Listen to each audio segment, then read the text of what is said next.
Bonjour à tous. Aujourd'hui, on accueille quelqu'un de spécial, Wesley Ngombaeng. Est-ce que je dis bien ton nom? Ah, nickel. C'est parfait. Merci à toi d'avoir accepté déjà. Là, Comment tu vas? merci à vous pour l'invitation. Franchement, je suis super content d'être là. Ça va très très bien. Et pour moi, voilà, c'est important de soutenir les médias indépendants. Don't doubt me, I couldn't do it. The odds that I couldn't do it. Look at me now.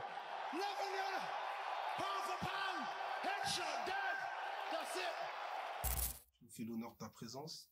Est-ce que tu pourrais te présenter pour ceux qui ne te connaissent pas? Wesley Ngobeng, 35 ans, ancien footballeur professionnel.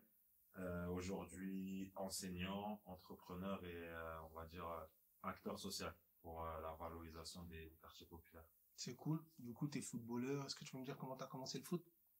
Ouais, moi j'ai commencé, je suis un enfant de France 98. Tu vois, j'ai commencé juste après que les Bleus aient pris la Coupe du Monde. J'ai commencé au Blanc-Ménil et sans, tu sais, sans objectif, sans rêve, c'était pour kiffer avec mes potes. Mais voilà, petit à petit, je me suis rendu compte que c'était vraiment quelque chose que j'appréciais. Et puis l'air de rien, bah grâce au foot, bah tu vas jouer là, tu vas jouer à tel endroit. Et je pense que très vite, j'ai aimé ce côté où bah chaque week-end, enfin un week-end sur deux, du coup, bah, j'allais jouer un peu plus loin qu'à Blanc-Ménil. T'as essayé d'autres sports ou t'as fait directement le football? J'ai un peu fait du basket, donc vraiment un petit peu. Ah, le meilleur sport. Ah, toi, t'es bon Ah, sur le basket basket. de fou. Ouais, j'ai fait un peu de basket, mais c'était compliqué. J'ai Ouais. compris que j'étais meilleur avec les pieds. Ah, bah, du coup, t'as commencé chez toi, le Blanc-Ménil. Ouais, alors, pour retracer un peu, donc, j'ai commencé au Blanc-Ménil. Et, à l'époque, j'ai eu de la chance parce que le club était partenaire avec le Havre. Donc, du coup, j'ai fait 2 saisons au Blanc-Ménil.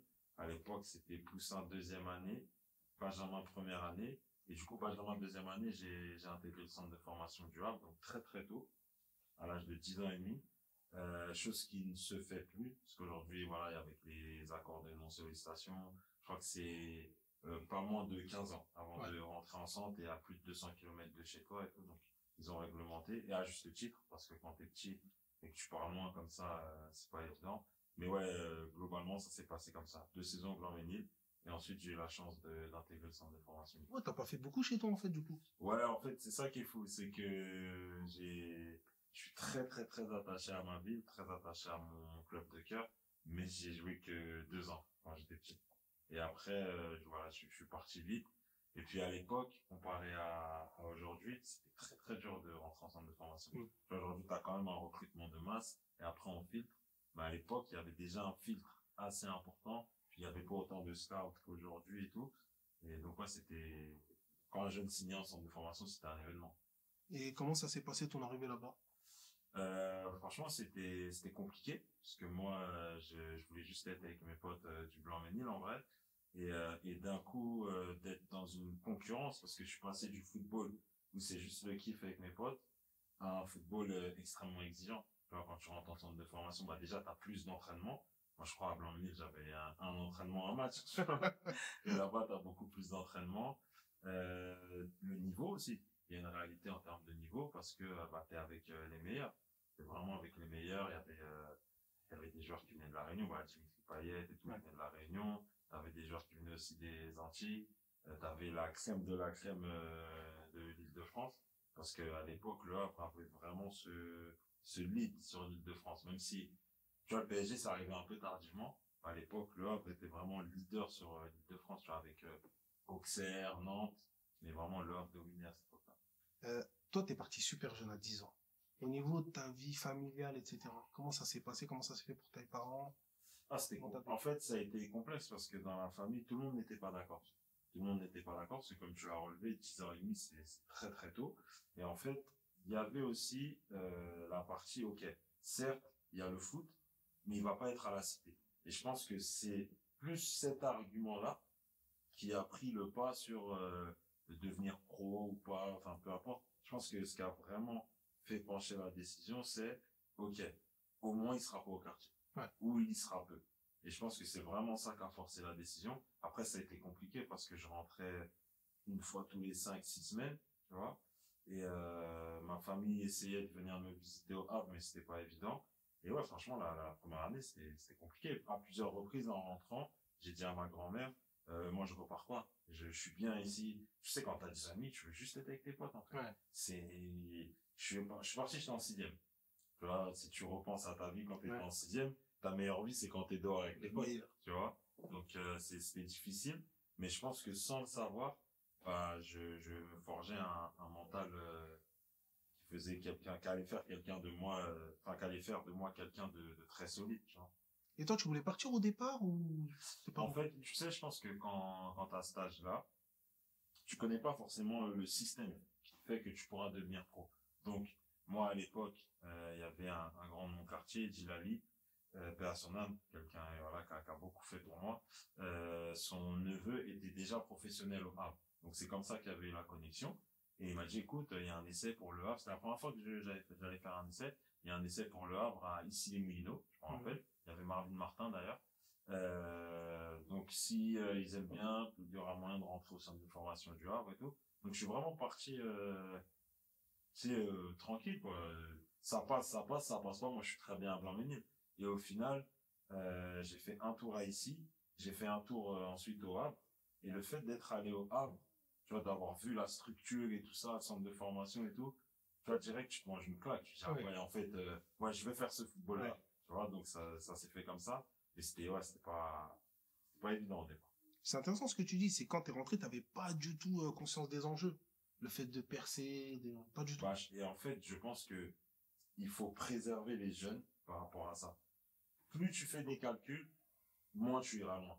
Ouais. Et je pense que ce qui a fait que derrière j'ai réussi, voilà, à passer les différentes étapes au centre de formation. Enfin, déjà que j'ai réussi à intégrer un centre de formation, c'est qu'au départ, pour moi, le foot, c'était juste du plaisir.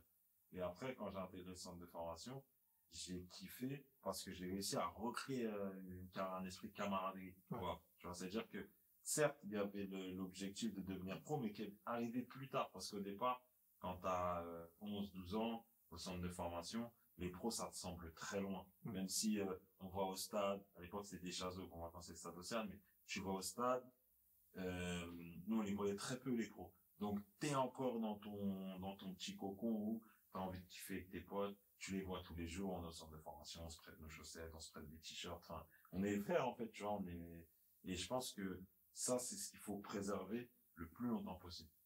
Et du coup, t'as gardé des liens avec ceux avec qui t'étais en centre de formation? Ouais, bah, tu sais, c'est marrant parce que j'en parlais hier. En fait, avec le temps, on s'est rendu compte que notre bande, c'est les gars du centre, en fait, Ouais. tu vois. Là, dernièrement, j'étais avec Johnny Placide, le goal de Bastia. Après le match du Red Star, on est restés ensemble. Et je pense que, tu vois, pendant nos carrières, il y a eu beaucoup de jalousie inconsciemment entre les uns et les autres, ce qui est normal, tu vois, parce que là, je suis avec lui, il est parti là, moi je suis là, enfin, selon là où tu en étais par rapport à ta carrière, peut-être pas de la jalousie, mais de l'envie. Ouais. Et je pense que là, vu qu'on se rend compte qu'avec le temps, on a eu des enfants, ceci, cela, on se rend compte qu'en vrai, on a des liens archi forts. Bah là, moi, tu vois, je prends un plaisir immense à aller les voir jouer. Et je parle, la semaine dernière, j'étais encore avec certains membres du centre de formation et tout. Tu sais, on est très, très connectés. Et on n'a pas besoin de se parler tous les jours. Tu vois. Par contre, dès qu'on se parle, c'est comme si on était encore au centre de formation. Et par contre, on en a besoin. Enfin, je pense que c'est important qu'on de temps en temps on discute, même qu'on aille manger et tout ça, tu vois, on a besoin de garder ces liens-là. Et comment ça se passait la vie de tous les jours dans le centre de formation? Là, déjà, tu parles c'est particulier parce que t'as des camarades, mais vous êtes aussi concurrents. Exactement. Comment ça se passe? En fait, c'est super important ce que tu dis, c'est que tu peux être super pote avec un mec qui joue le même poste que toi. Ouais. Tu vois. Et je pense que, bah, d'abord, vu qu'on est juste des kiffeurs de foot, on devient pote, et un jour, merde. Lui, c'est mon concurrent. Donc, c'est particulier. Après, tu sais, je te fais une journée classique, tu te lèves le matin, tu prends ton petit déj au cercle avec tout le monde. Ensuite, douche, on part à l'école. Quand t'es au collège, t'as un seul entraînement par jour. Donc du coup, on était nous au collège Jean Moulin, au Havre. On mangeait à la cantine. On était dans des classes avec tout le monde. Et pour moi, ça c'est important parce que t'as des centres qui ont l'école dans le centre. Fermé, d'accord. Ouais, voilà. Okay. Moi, je pense que c'est mieux d'être avec tout le monde parce que tu rencontres du monde, même socialement parlant, c'est mieux. Tu vois. Aujourd'hui, moi, j'ai beaucoup d'amis hors foot, grâce à ça. Et donc, après l'école, donc je crois on finissait à 15h30, on allait à l'entraînement. Ensuite, de l'entraînement, tu rentres au centre, repas, aide aux devoirs, et en gros, coucher, tu vois. Mais c'est très militaire. Et si tu veux, t'as la pression parce que, à la fin de chaque année, il y a des joueurs qui ne sont pas conservés. Ouais. Et ça, c'est, quoi qu'il arrive, c'est dans un coin de nos têtes. Même si, je pense que je faisais partie des meilleurs de ma génération, mais t'as quand même ce truc de, attention, à la fin de l'année, peut-être que je ne vais pas être conservé, enfin, à la fin d'année, avril-mai, tu vois, il y a les entretiens. Et donc, on avait des journées comme ça. Et déjà, t'es un peu en marche d'un adolescent dans la vie de tous les jours, tu vois, parce que toi, t'as un truc où, tu vois, des fois, t'avais 1 heure de quartier libre par-ci, par-là. Le week-end, c'est différent, parce que si on joue le dimanche, le samedi après-midi, t'avais un petit peu de temps libre où tu pouvais aller en ville et tout, te balader. Et inversement, si tu jouais le samedi, t'allais avoir quartier libre peut-être le dimanche après, mais tout ça. Mais c'était déjà très timé, tu vois. Telle heure, t'as ci, telle heure, t'as ça, telle heure. Comparé à un autre jeune où il va avoir beaucoup plus de souplesse dans sa vie, tu vois. Est-ce que tu penses que c'était pas beaucoup de pression pour juste des jeunes enfants, tu vois? Ouais, je pense que c'est énormément de pression. En plus, moi, à l'époque, comme je te disais tout à l'heure, tu vois, il n'y avait pas autant de jeunes en centre de formation qu'aujourd'hui. Donc, quand tu partais, c'était un événement. Et du coup, les familles, etc., dans ta ville, avaient cette attente envers toi. Où t'es notre étendard. Tu vois, Ouais. tu pars, représente-nous, etc. Et je pense que très vite, euh, on a vécu notre carrière à travers le regard des gens, tu vois. Très, très vite, on était déjà dans, faut que je représente ma ville, faut que je montre une belle image, je suis en 13, faut que je montre ceci, que je montre cela, tu vois. Donc c'était, ouais, c'était assez complexe. Même si je regrette pas parce que ça m'a apporté énormément de choses, mais c'est beaucoup de pression quand t'es jeune ensemble de formation.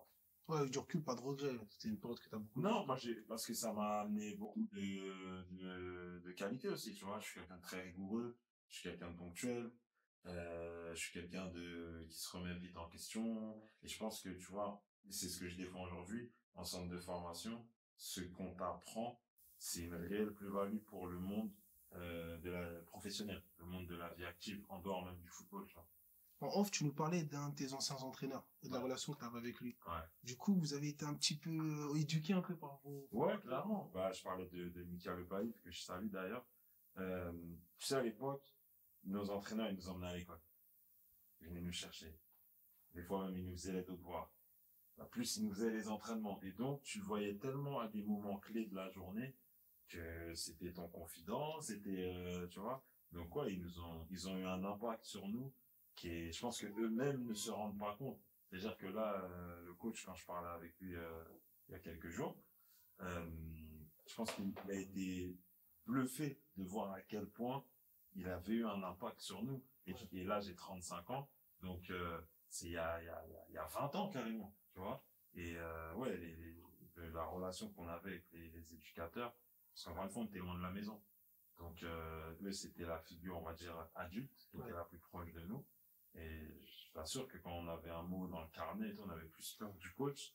Et le temps de Daron, il est à Paris. Donc le temps que ça arrive, le temps d'arriver. tu vois. Mais on avait grave peur de nos coachs. Et tu rentrais, c'était quoi ta fréquence de retour sur Paris? Ouais, c'était, ouais, une fois tous les mois et demi à peu près. Et les vacances, mais pas dans son intégralité. Tu vois, par exemple, sur 2 semaines de vacances, ça allait rentrer une semaine.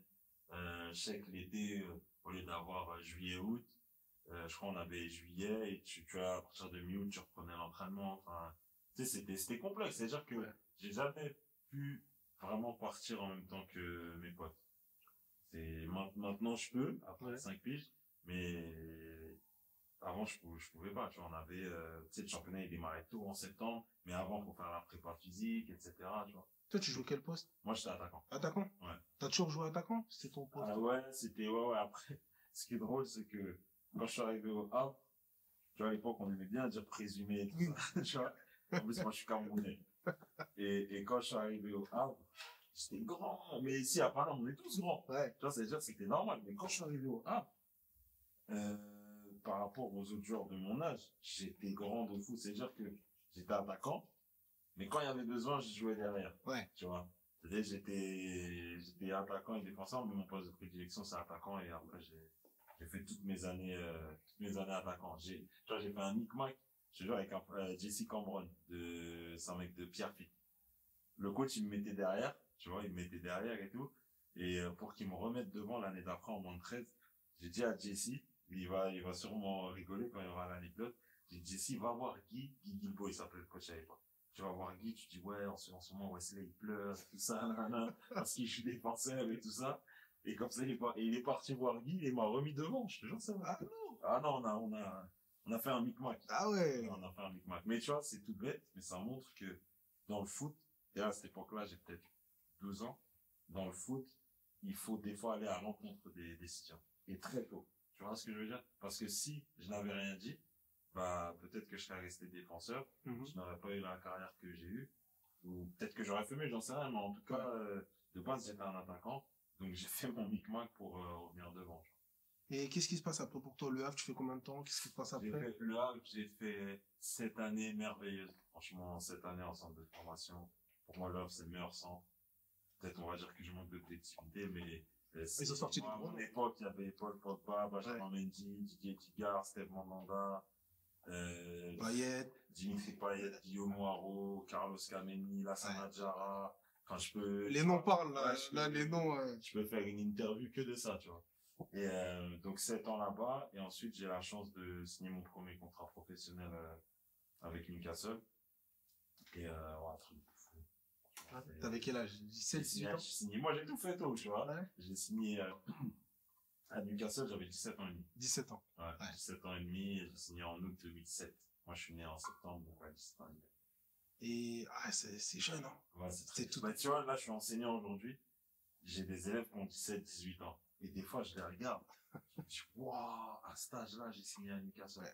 Et franchement, je pense que, bon, on va y revenir, mais c'est ce qui me permet de relativiser. Parce que moi, j'aurais pu faire mieux, j'aurais pu avoir une meilleure carrière. Ouais. Et en Angleterre, à cet âge-là, c'est dingue, carrément. T'es arrivé tout seul là-bas? T'as fait quoi? T'avais ton agent? En fait, ouais, l'agent. Après, la chance que j'avais, c'est qu'il y avait plusieurs joueurs francophones. Tu vois, Charles Ndodia, Ali Bey, Claudio Cassapa, David Rosnal. Il y en avait plusieurs, Jérémy Gita, Camerounais. Et du coup, ça a facilité mon intégration. Mais sinon, au départ, tout seul, tu vois. Ouais. Tout seul, je suis là, grosse baraque. Tu vois, une vie mais vraiment un monde parallèle. Et tu vois, plus tragique, moi, parce que j'avais perdu ma mère juste avant. Tu vois, 10 jours avant, à son âme. Et tu vois, je suis arrivé, je réalise mon rêve. Mais maman, elle est pas là. Mais en même temps, faut kiffer. Enfin, mais Newcastle, franchement, respect, tu vois, sur l'accueil et parce qu'ils ont su du coup que j'avais perdu ma maman juste avant. Ouais. Comment ils ont été avec moi et tout, prends ton temps, t'as besoin de rentrer à Paris, nanana. Mais sinon, c'est fort. Tu sais, je peux t'en parler des heures, tu vois, c'est. Là, j'ai vu que t'avais un gros lien avec ce club. Ouais, mais c'est. Ouais. En fait, je pense que là, bon, il y en a qui ont découvert Newcastle récemment, mais c'est un club extraordinaire, tu vois. C'est et à la fois un grand club et surtout un vrai club de football. Tu vois. C'est pas un nouveau riche, ou, bon, même si effectivement on parlait des Saoudiens et tout, mais Newcastle c'est un club qui a une grosse histoire. Les supporters, ils ont une part ultra importante dans le club. Et tu sais, c'est le nord de l'Angleterre, c'est la classe ouvrière et tout. Donc, l'impact du football à Newcastle, c'est le football qui donne le là sur comment les gens vont dans la ville, tu vois. Donc, Newcastle, c'est extraordinaire. Franchement, tous les gens qui aiment le foot, je leur recommande d'aller à Saint James Park une fois dans leur vie, tu vois. Les gens, ils sont adorables. L'ambiance, elle est incroyable. Et tu sens que, ouais, tu joues pour un peuple. Ouais. Enfin, très vite, tu te saisis de ce truc-là. Que c'est pas juste un club de foot. Ah, moi, il prenait beaucoup de Français, parce que je me rappelle, Bella, Ben Arfa, ouais, Loïc Rémy. Il y avait beaucoup à un moment donné, tu vois. Bah, les Français, ils sont bien vus, tu vois, à commencer par David Ginola. Olivier Bernard, Laurent Robert, Charles Nzobia aussi, Jean-Luc sûrement, Sibierski, là, je veux l'avoir. Il y a pas mal de joueurs français qui ont joué à Newcastle, et ça s'est toujours bien passé. Et puis la formation française est très bien vue, là. Est très bien vue, et ouais, je sais pas, il y a un lien, ils aiment bien les Français. Parce qu'à Arsenal, après, c'est passé sur Newcastle. On nous appelle les Frenchies. Donc l'intégration, ça va, la langue, tu l'as appris sur le coup, Ouais, au départ, c'est un peu dur, parce que le nord de l'Angleterre, ils ont un accent qui est similaire à l'accent écossais. Ok. Donc c'était pas évident au départ. Mais j'ai aimé parce que ça te force tu dois parler avec les gens. Tu débrouilles, tu fais des micmacs. Ah, je sais dire ça. Tu rentres le soir, ah, trop bien, ça veut dire ça. Et je regardais la télé avec les sous-titres en anglais. vraiment, je regardais les séries, tout ça, je regardais tout, vraiment, tu sais, la TNT anglaise, quoi. Ouais. Mais, j'étais curieux, je me suis fait des amis en dehors, du foot, et c'est ce qui m'a aidé. Parce qu'il y en a d'autres qui ont mis beaucoup plus de temps à parler anglais. Pourtant, ils faisaient des cours. Moi, j'ai pas fait de cours. Ils faisaient des cours, mais ils restaient que avec les joueurs. Ouais. Et par contre, non, quand tu t'ouvres à la vie, puis moi, j'aime, tu vois, ressentir l'atmosphère, etc. D'accord. Et qu'est-ce que ça t'a fait la première fois que t'es rentré dans le vestiaire? T'es Owen, cette génération-là. Tu vois Owen, tu vois Damien Duff, qu'est-ce que ça t'a fait? Au départ, moi, j'étais spectateur, tu vois. Je pense que, et limite, ça m'a joué des tours. Parce qu'au départ, j'étais pressé de raconter à mes gars, oh, aujourd'hui, j'ai mis un petit point à lui. Aujourd'hui, j'ai fait ça. Déjà, tu vois, j'étais pas focus sur ce que je faisais à l'entraînement. Mais non, c'est impressionnant. Parce que, je me rappelle même, je signe à Newcastle fin août. Et je crois le premier ou deuxième match de championnat qui joue, je le regarde de chez moi en France, à la maison, tu vois. Et j'arrive, et puis moi, Michael Owen, tu vois. Michael Owen, moi j'ai 35 ans. C'est un joueur qui a marqué mon époque, tu vois. Son but là contre l'Argentine, tout le monde et tout. Et ce qui m'a le plus marqué, c'est comment c'était des mecs humbles, en fait. Et moi, c'est ça qui m'a, je me suis dit, waouh. Genre, moi, limite, je marchais sur la pointe des pieds. Et c'est eux qui, ah ouais, c'est cool, comme, nanana, how are you, ça va et tout. Ils te donnaient des conseils sur comment se déplacer et tout ça. Franchement, c'était extraordinaire. Mais c'est sûr qu'au début, t'as bien teuf. Et là, je vois Chelsea, ça speed sur le côté gauche, tu vois. Il y avait Baba Yaro aussi, il y avait grave des gros joueurs. Hein, et ouais, au début, c'était impressionnant. Est-ce que le regard des gens a changé après ta signature? Ouais. Normal, je suppose. Je pense que personne n'est préparé à ce qui t'arrive quand tu signes dans un grand club. Que ce soit le joueur ou la femme. Encore plus en 2007. T'avais pas beaucoup de retour d'expérience. Ça a été trop vite. J'ai rien compris. C'est-à-dire que d'un coup, tout le monde est gentil avec toi, mais pas forcément bienveillant. Ouais. Tu vois. Tout le monde est gentil avec toi, tout le monde veut parler avec toi, tout le monde t'envoie des messages. Tu vois, à l'époque, c'était MSN. Et tout le monde t'écrit. Et puis surtout, moi, un truc que j'avais pas vu arriver, c'est les demandes d'oseille. Tout le monde me demandait de l'oseille. Tout le monde me demandait de l'argent. Ta famille, tu veux dire, ou même des gens... Famille et gens de l'extérieur. Après, ma famille, tu vois, je leur en veux pas. Parce que moi, j'en ai un milieu très modeste, tu vois. Au Blanc-Ménil, c'était compliqué, tu vois. Mais, ouais, je comprenais pas. Tout le monde, ouais, je vais me marier, ouais, je vais ceci, ouais, tous les jours. Et après, je me mettais sur MSN hors ligne. Tu vois, comme ça, on voit pas. Oui. Tous les jours, je recevais. Et tout le temps pareil. Frérot, je sais pas comment te demander, mais t'as vu, nanana. Et le truc, c'est que à la question, est-ce que tu peux me dépanner? J'arrivais pas à dire non. Parce que je peux, techniquement. Ouais, je sais que je gagne beaucoup et tout. Ouais. Et en fait, j'ai dépensé trop d'argent dans ça. Je me rappelle, j'allais faire des Western Union, dans une petite boutique à Newcastle. C'était un Pakistanais. Et, il savait que, du coup, bah, j'étais au club, tu vois. Il me disait, mon frère, tu viens trop. Il disait, un jour, tu n'auras plus d'argent. Il me disait comme ça, un jour, tu n'auras plus d'argent. Tout ce que tu envoies, moi, je te vois venir. Parce que tu sais, quand tu fais ton Western Union, et puis ça rentre dans tes données, toi, lui, il garde un truc, toi, tu pars avec un truc. Et il me disait, c'est trop, carrément. Et c'est vrai que j'ai mis peut-être 1 an et demi, 2 ans avant de commencer à dire non. Alors, c'était pas un non cru, je trouvais un micmac. Et tu vois, je pense que les gens, ils se rendent pas compte à quel point c'est dur, ça, pour un joueur. Les gens que t'aimes bien, ils te demandent de l'argent et tu dois dire non. Parce que le joueur, faut d'abord qu'il se mette bien lui. Il va investir, il va ceci, il va cela. Et après, tu mets bien les gens que t'aimes bien. Surtout à l'âge que t'avais. C'était mon premier contrat pro, tout le monde m'a sauté dessus. Donc là, non, très, très compliqué. Je pense que les gens essayaient aussi de coller ma famille, tu vois. Je pense que ma famille aussi, elle n'a rien compris. Mais voilà, avec le temps, on s'est dit que ça faisait partie du truc, quoi. Et tu sais, on en parlait en off. Ça veut dire qu'à l'époque où tu arrivé à Newcastle, t'avais pas de conseils pour tes investissements, pour ta gestion financière? Rien du tout. Tu te débrouilles. Je me débrouille, c'est-à-dire, mon ancien agent m'a présenté des gens qui étaient, tu vois, à l'image de mon ancien agent. Et, non, t'as pas vraiment une structure, voilà.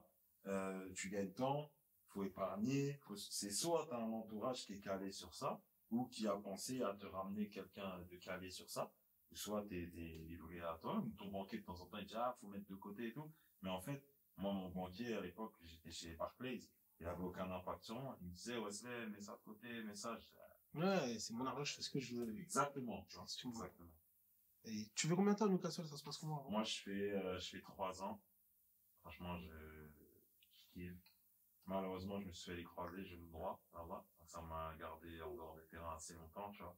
Et après, après Newcastle, ça a été une toute autre carrière. Ouais. Ça a été une toute autre carrière parce que, en fait, quand je sors de Newcastle, j'ai beaucoup de propositions, mais je me base sur ce que je gagne à Newcastle. Alors que je sors de Newcastle à presque 21 ans, faut jouer à cet âge-là. Faut juste du temps de jeu.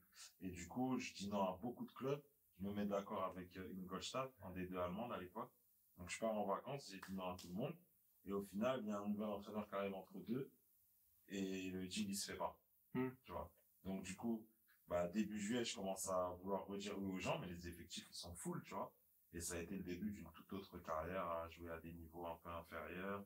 Jusqu'à un moment donné, revenir en France, vouloir arrêter le foot carrément, tu vois. Comment t'as vécu ça, toi? Ah, c'était très compliqué. C'était compliqué parce que, à un moment donné, je suis même revenu à Blanc-Ménil, tu vois, en DH, je sais plus avec quel 23, un truc comme ça. Ça a été compliqué parce que je n'acceptais pas ce qui m'arrivait. Je me faisais, j'étais moqué, forcément, tu vois. Ouais. Parce que, certes, tout le monde est avec toi quand tu montes, mais derrière, quand ça va moins bien, il y a beaucoup qui se moquent de toi. Je pense que ma famille aussi l'a très mal vécu, parce qu'ils me voyaient, moi, pas bien. Ils voyaient aussi que autour, le regard des gens, il avait complètement changé. Limite, j'étais devenu la risée, tu vois. Et tu sais, quand t'es footeux, en fait, t'emmènes ta famille dans l'aventure. C'est-à-dire que quand c'est top, ta famille, c'est top. Et quand t'es un peu down, ta famille, elle souffre aussi. Ça a été très complexe, tu vois. Parce que j'étais revenu à Blanc-Ménil, j'avais même pas mon logement, parce qu'en parallèle de ça, j'avais des grosses galères de finances par rapport à des placements, etc. Et du coup, je suis reparti à zéro, tu vois. Mais à une vitesse, limite, quand j'étais à Newcastle, si tu m'avais dit, ouais, dans 2-3 ans, tu seras en galère, je t'aurais jamais cru. Jamais, jamais. Après, voilà, j'ai fait un National 2, enfin, CFA 2. Ouais, CFA 2, CFA. Je suis perdu National 3, ça. Ouais. C'est à l'époque où Ça a changé. Donc, ouais, j'ai fait CFA 2, CFA. Après, tu vois, je me posais des questions, je kiffais plus trop. Je suis revenu une nouvelle fois à Blanc-Ménil en DH. Pour essayer de faire monter le club en N3.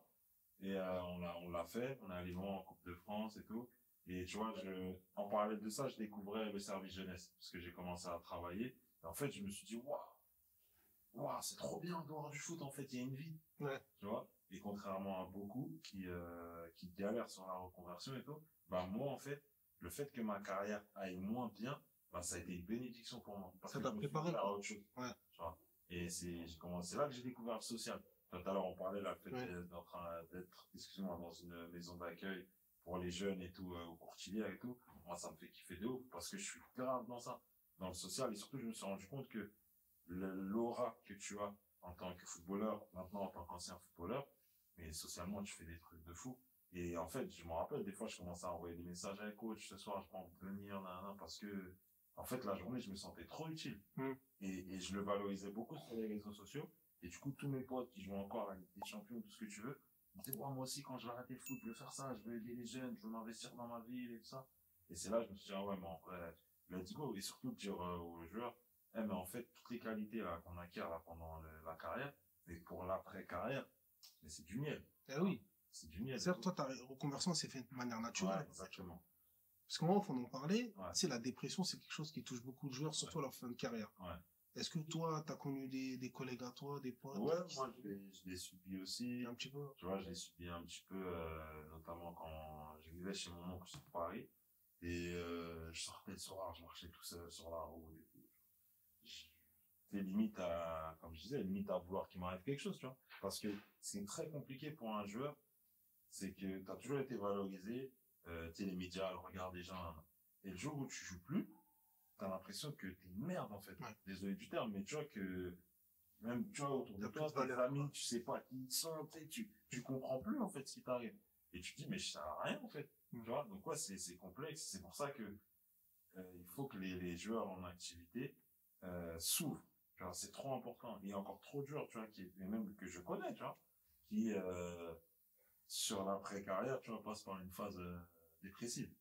Ouais, ça reste tabou encore un peu. Ouais, c'est tabou. Là, tu vois, on en parle un petit peu, pas assez, mais on en parle un petit peu parce que, tu sais, moi, je me disais, attends, j'ai donné tant d'années au foot, et aujourd'hui, le foot ne me calcule pas, tu vois. Mm. Donc, tu sais, tu rentres dans des matrices bizarres, tu vois, tu réfléchis, tu te dis, mais attends, c'est injuste, pourquoi moi, etc.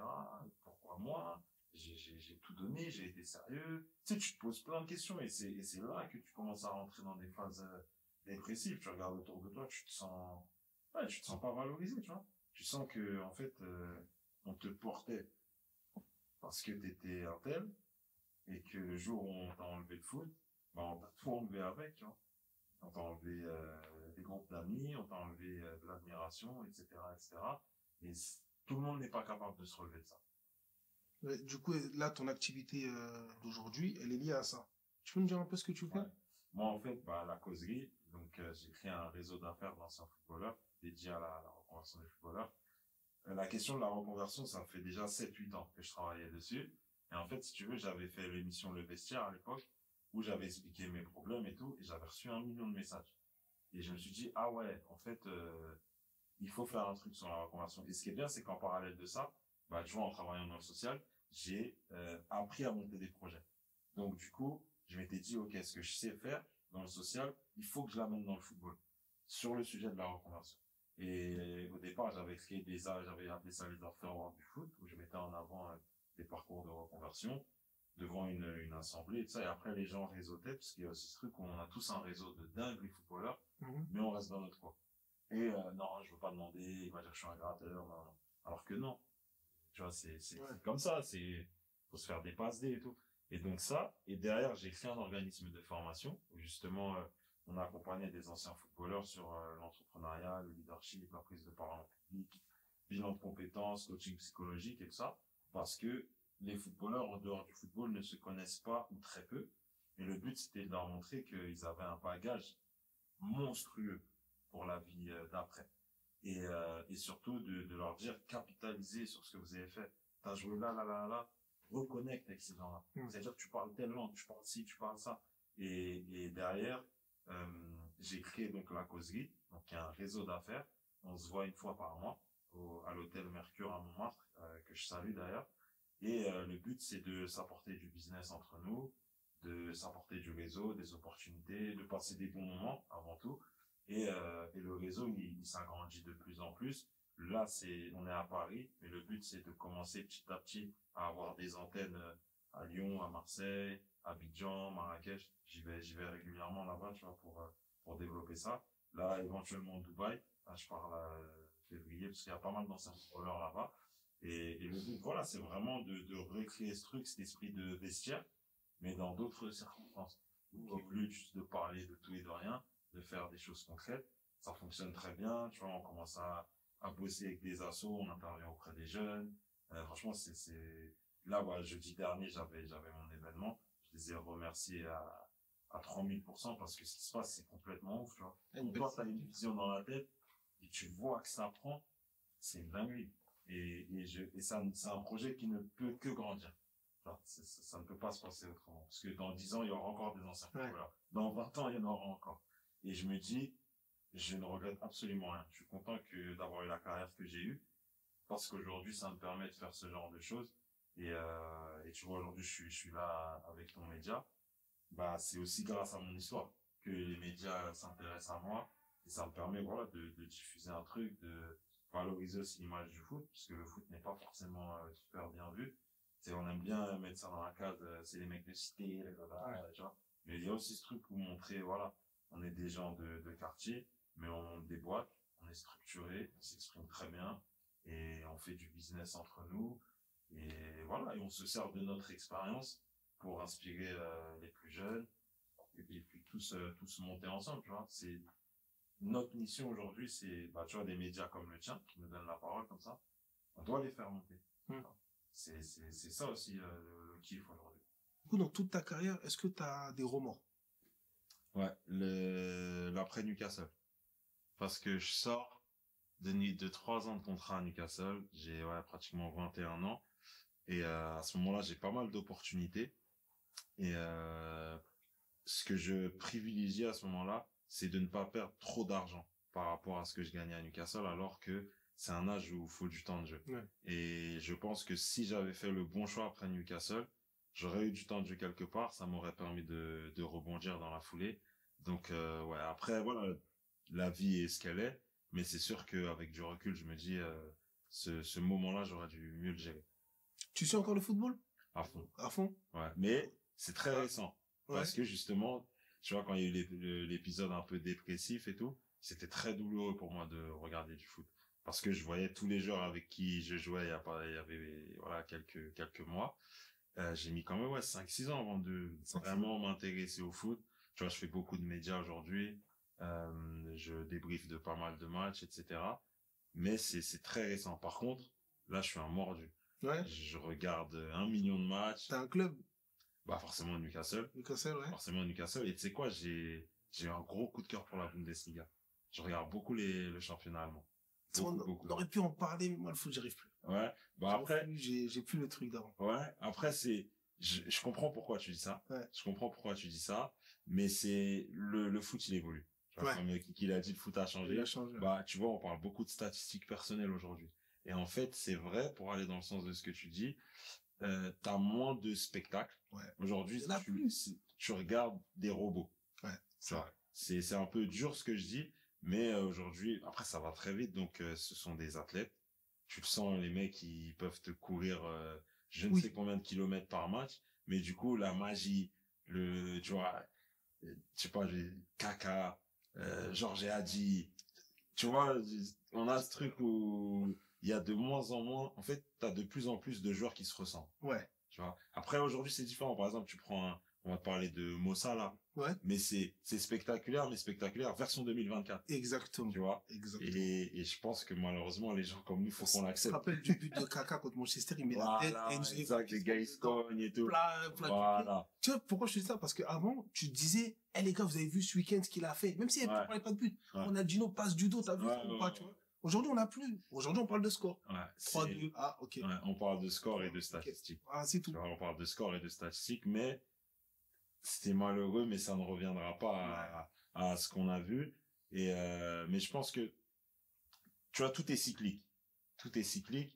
Et c'est vrai qu'aujourd'hui, avec le nombre de matchs qu'il y a, avec, en fait, les prérequis qu'on demande à un joueur, en fait, peu importe le poste auquel tu joues, aujourd'hui, tu dois être un athlète.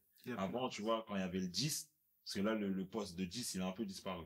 Un mec comme Zizou, c'est pas le mec qui courait 15 km par match. Ozil, tout voilà, ça. Tu vois. Mais, ce qu'ils faisaient quand ils avaient le ballon, et les mecs étaient décisifs. Mais est-ce qu'un Zidane, en 2024, tu vois ce que je veux dire? Est-ce qu'un Zidane en 2024 pourrait performer comme il l'a fait avant, vu comment aujourd'hui le jeu va beaucoup plus vite et tout? Est-ce qu'on le laisserait même jouer? Exactement. C'est ça le truc. Tu vois, aujourd'hui, les joueurs comme ça qui ont un peu de magie et tout ça, bah regarde, Cherki, tu vois, ça fait plusieurs années qu'il joue en pro, c'est très récent qu'il enchaîne les perfs. Mais parce que tu vois, aujourd'hui, les joueurs comme lui, c'est des joueurs qu'il faut comprendre. Tellement le football a changé, quand t'as un magicien comme lui, il faut le comprendre, il faut le mettre dans de bonnes dispositions, il faut même avoir un système tactique qui lui permet de s'exprimer, alors qu'avant, c'était le bal des magiciens. Ah oui. C'était. On avait Jimmy, un par équipe. Tu vois, c'était incroyable quand même, Riquelme, enfin, tu vois, je peux continuer. Moi, j'ai joué avec Emre, le Turc, là. Emre, il était, moi, quand on me dit c'est qui le meilleur joueur avec qui t'as joué, c'est Emre, tu vois. Le mec, ballon. Alors, il va pas te faire 36 passements de jambes et tout. Mais ce qu'il faisait avec le ballon, le ballon, tu le voulais sur ton oreille, il arrivait sur ton oreille, tu vois. Mais c'était un autre football, tu vois. Bah, écoute, c'est avec un grand plaisir qu'on a fait cette interview. Nous, on a un petit rituel. C'est, est-ce que tu as 2 personnes que tu voudrais voir interviewer après toi? Ouais, franchement, Mathias Coureur, qui est un ancien footballeur pro aussi, qui a un parcours, il va te régaler, mais prépare une émission de 4 heures. Oui. Charge les batteries, tout ça, tu vois. Il va te régaler, Mathias. Et, Fabrice Pancrate. Ouais. Parce que moi, je suis pro 93, à fond. Fabrice, il est de Villepinte. Et, c'est quelqu'un qui a connu le PSG d'avant, tu vois. C'est un gars très humble. Et, qui vraiment tu vois, par rapport à l'âge que l'on a, il va te plonger dans sa carrière, il va te faire voyager. Parce que les choses, toi, tu les as vécues en tant que spectateur. Ce que Fabrice va te raconter avec Sami Traoré, etc., etc., ce sont des choses qu'on a vécues de l'extérieur. Et je trouve que c'est bien aussi d'avoir l'avis de personnes d'une génération un peu plus âgée que la nôtre. tu vois. Donc ouais, Fabrice Pancrate et Mathias Courant. Bien évidemment, je te ferai la passe en. La passe en football. Bien évidemment. Bah, merci beaucoup, Wesley, pour cette interview. Force à toi. Qu'est-ce qu'on peut te souhaiter pour la suite? La santé. La santé. La santé, l'épanouissement, frérot. Tout ce que je fais aujourd'hui, je kiffe. Je suis enseignant. Mes élèves, je les aime trop. Ils le savent. C'est même un problème, tu vois. Je kiffe ce que je fais dans le foot. Je suis père. Voilà, je suis aussi dans une relation avec quelqu'un que j'aime beaucoup. Ma famille, je passe du temps avec eux. T'as vu, profiter de la vie, en fait. C'est vraiment aujourd'hui, c'est ce qu'on peut me souhaiter, tu vois. Et à l'inverse, ce que je te souhaite, c'est vraiment de continuer avec ton média. Tu vois, pour moi, c'est très important que les médias indépendants comme le tien existent, s'inscrivent dans la durée, parce que ça permet d'avoir des émissions comme ça où on se lâche, on rigole, on dit plein de choses et surtout tu vois, on sensibilise nos jeunes. Parce qu'en vrai, si tout ce qu'on a fait, on s'en sert pas pour faire de la transmission, c'est éclaté en vrai. C'est clair. Donc vraiment longue vie à ton média et t'as vu si on peut aider.